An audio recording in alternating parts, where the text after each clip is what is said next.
ஏன் இந்த பாவங்கள் ஜெகதீஸ்வரா, ஏன் இந்த கோலங்கள் பரமேஸ்வரா, ஏன் இந்த தடுமாற்றம் சர்வேஸ்வரா, ஏன் இந்த அவலங்கள் கங்காதரா.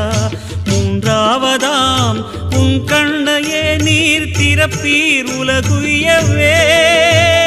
ஆதி அறியாமலே வாழ்ந்து வரும் வாழ்விலே ஆசைகளின் ஆட்டமே பாரு. வாழ்க்கையில் சாவியும் ஆழியில் வீழ்ந்ததே, வழி என்பதென்ன இனி கூறு.